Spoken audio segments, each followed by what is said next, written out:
Des journalistes camerounais se sont rassemblés à Yaoundé pour demander justice pour le meurtre de leur collègue Martinez Zogo.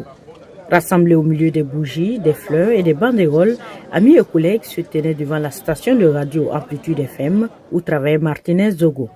Le journaliste assassiné animait quotidiennement une émission dénonçant l'affairisme et la corruption au Cameroun.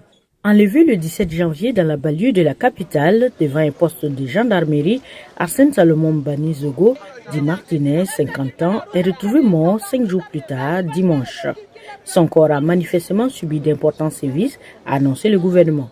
Le message qui est envoyé à travers la barbarie de l'assassinat de Martinez Zogo, c'est un message de peur que l'on veut instiller au milieu des journalistes et dans les milieux de tous ceux qui ont décidé de ne pas se taire face à la forfaiture que l'on observe dans ce pays. À Douala, la capitale économique, les langues se délient au sein de plusieurs groupes de la société civile et d'ONG rassemblés pour une conférence de presse au siège du réseau des défenseurs des droits humains en Afrique centrale.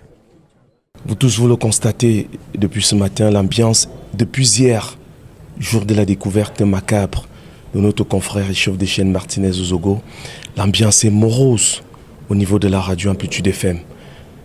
Rien ne tourne plus à la normale. Le gouvernement, qui d'ordinaire ne communique jamais avant plusieurs jours, selon les hommes de médias, s'est fendu d'un inhabituel communiqué le même jour de la découverte macabre. L'Union européenne et des organismes de défense des droits de l'homme ont condamné fermement le meurtre de M. Martinez Zogo.